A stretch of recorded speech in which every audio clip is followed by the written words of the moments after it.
En este video les presentaré la disputa de Allende con las empresas Yarur y Zigzag. Bienvenido a su canal El Viejo de Historia. Ustedes tienen que saber que Allende buscaba expropiar una gran cantidad de empresas, o la gran mayoría, porque claro, él como siendo marxista-leninista integral, como él dijo en su entrevista con Regis Debray, era necesario tener los medios de producción, pero buscaba hacerlo lo más legal posible, para no ser visto como un dictador en el extranjero, ni tampoco en el interior de nuestro país. Así que ocupa, bajo el intelecto del jurista Eduardo Noboa, un viejo decreto de la República Socialista de 1932, el número 520. Bajo esta figura el Estado podía requisar empresas por motivo de eficiencia económica o por situación de emergencia. Eso sí, se trataba de una requisición, pues no había cambio en la propiedad sino solo la administración.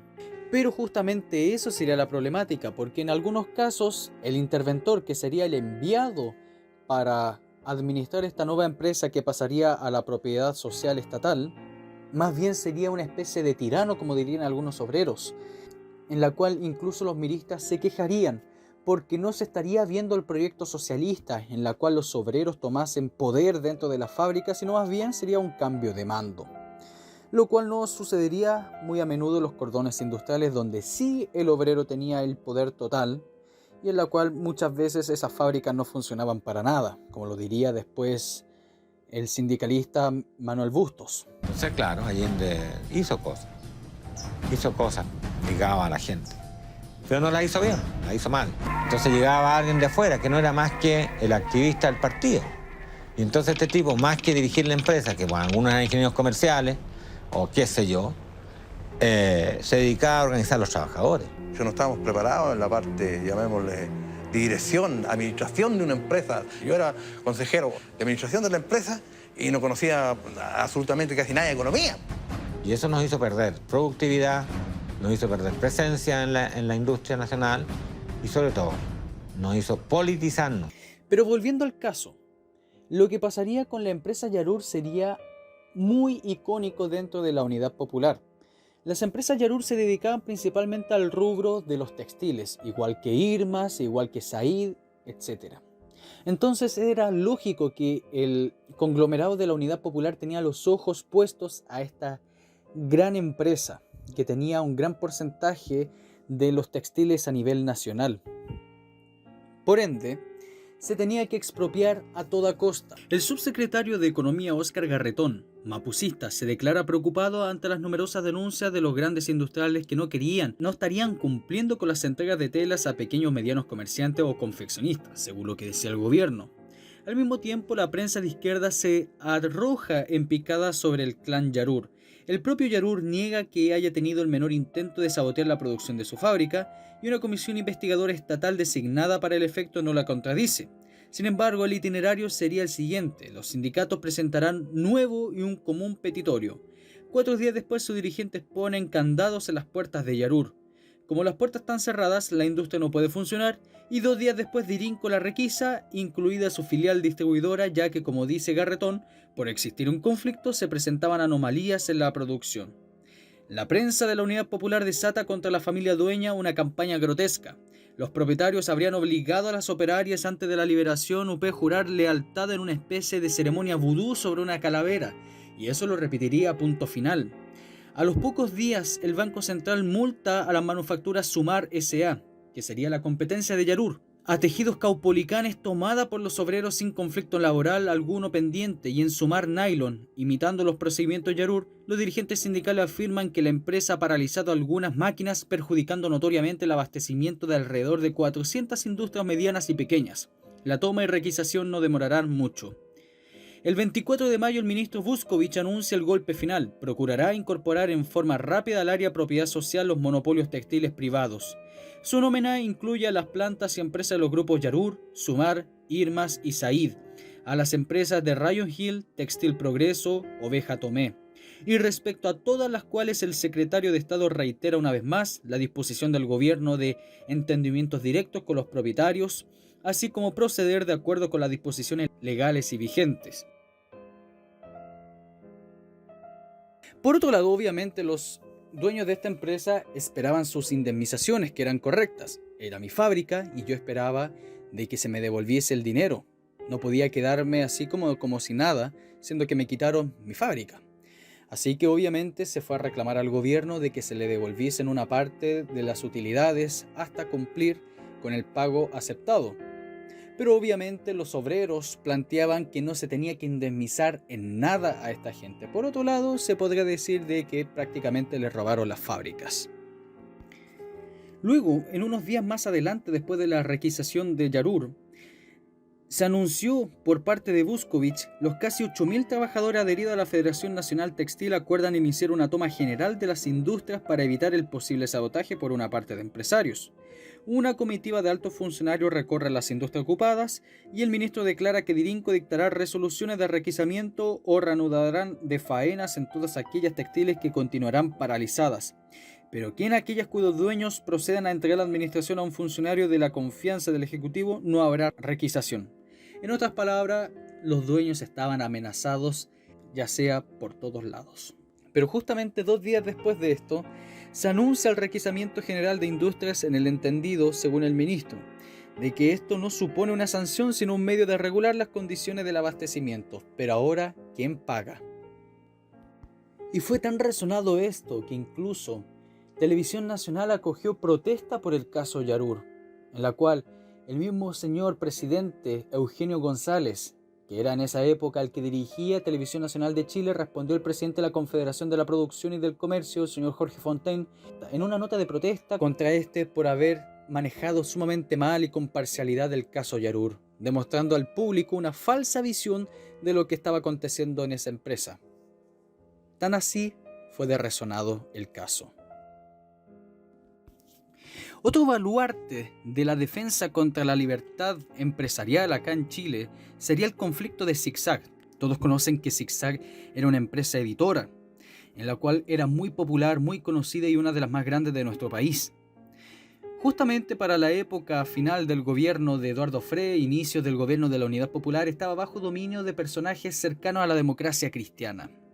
Pero dentro de ella habían sindicatos que estaban vinculados a la Unidad Popular, en la cual poco a poco fueron tomando poder, siendo que eran una minoría, pero eran una minoría poderosa.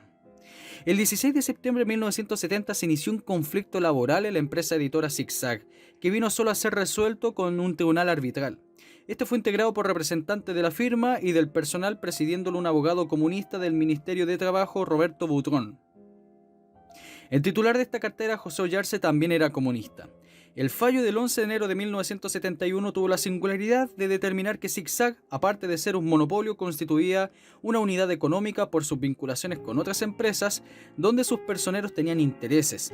El laudo obligaba además a pagar reajustes del orden del 67,3%, más del doble del alza del costo de vida, representando un pago de escudo de 25.091.000 pesos, de que la firma totalmente no tenía.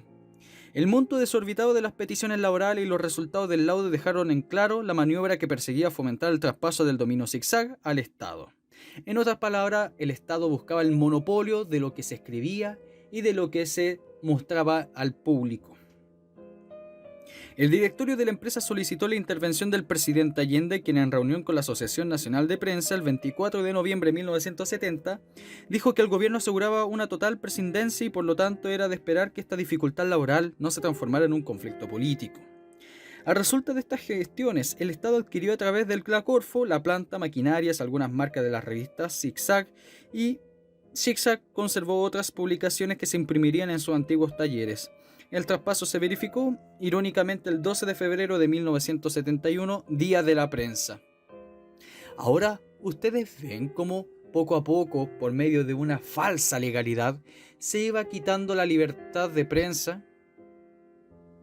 Justamente uno de los puntos que supuestamente Allende iba a respetar en los estatutos de garantías constitucionales que la democracia cristiana presentó y Allende firmó. Así se constituyó la empresa nacional Quimantú, eficaz instrumento de concientización marxista. Fuera de publicar varias revistas, ha editado las siguientes obras en aquella línea: Marx y Engels, Principios del comunismo, Programa de los bolcheviques, ¿Qué es el materialismo histórico?, ¿Qué es el materialismo dialéctico?, Biografía del manifiesto comunista, Retrato auténtico de Lenin, La enfermedad infantil del izquierdismo en el comunismo, ¿Qué hacer?, Páginas escogidas, las guerras campesinas en Alemania, la Comuna de París, historia de la Revolución Rusa, crítica del programa de Gotha, crítica del programa de Erfurt, recuerdos personales de Carlos Marx, escritos, explotadores y explotados, y además los cuadernos de educación popular de Gabriela Hernández y Marta Hennecker, socióloga comunista especializada en adoctrinamiento marxista, en otras publicaciones de ese editorial: Monopolios y miseria, luchas de clase, imperialismo y dependencia, capitalismo y socialismo, el leninismo y la victoria popular, Chile, medicina del socialismo, etcétera, etcétera. De esta forma nosotros podemos entender cómo era la lucha del empresariado versus la unidad popular. Pero sin embargo nosotros tenemos que ver que el caso Yarur y el caso Zigzag era una afrenta total a lo que Allende había firmado. No se estaba respetando la libertad de expresión porque se buscaba un monopolio estatal de las editoriales, y por otro lado tampoco se estaba permitiendo la libertad de empresas por justificaciones baratas e inventadas de una reducción de la producción cuando nunca había sido demostrada como tal. Pero por favor, amigos míos, no vayan a pensar que todos los obreros de Chile y todas las empresas de Chile buscaban pasar a las manos al área de la propiedad social que buscaba el Estado de Chile en esa época. Como por ejemplo, los obreros de la industria de chocolate y confites, Calaf, de Talca, rechazaban por abrumadora mayoría la estatización de la empresa, o lo mismo lo haría la papelera, que en un próximo capítulo podremos hablar perfectamente de ese caso. Ahora puede haber algunos críticos respecto a de que sí se iban a indemnizar, pero lo irónico es que la indemnización que pudiera determinarse se pagaría con una parte al contado que se fija en un sueldo anual a escala del Departamento de Santiago y el saldo en bonos del área de propiedad social, nominativos e intransferibles, y de 4 clases, A, B, C, D, cuyas respectivas amortizaciones se harían en 5, 10, 20, 30 cuotas anuales iguales respectivamente. Pero ese era el problema, porque podía ir modificándose la cantidad de cuotas, podía modificarse ese monto fijo, que irónicamente no era tan fijo, y además por producto de la inflación, ese supuesto monto fijo iba a variar y iba a perder total validez, y eso era lo que no querían los empresarios, porque buscaban que se les pagase de inmediato. Me quitaron mi empresa, por ende, páguenme lo que me deben. Bueno, y justamente todo esto sucediendo en los meses de enero hasta junio, justamente pensando en este mes, el 7 de junio de 1971, miristas asaltaron la sede del Partido Nacional en lo que es San Carlos, dejando varios heridos. Y por otro lado, para la misma época, en Osorno, el 4 de junio de 1971, la brigada Ramón Parra atacó la sede del Partido Demócrata Cristiano. Y el titular era tan fuerte que decía: la violencia se desató en Osorno.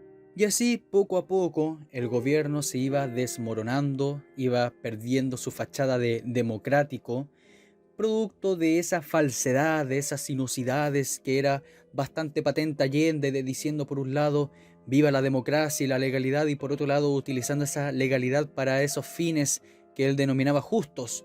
Y sería tan así que los senadores Bozay y Baltra encabezan el grupo de 12 dimitentes del Partido Radical. Se van senadores y diputados. 12 que estaban apoyando constantemente a la Unidad Popular empiezan a migrar a lo que después se llamaría la Confederación Democrática. Pero esto y mucho más lo veremos en un próximo capítulo. Espero que les haya gustado. Muchas gracias, y este es su canal El Viejo de Historia.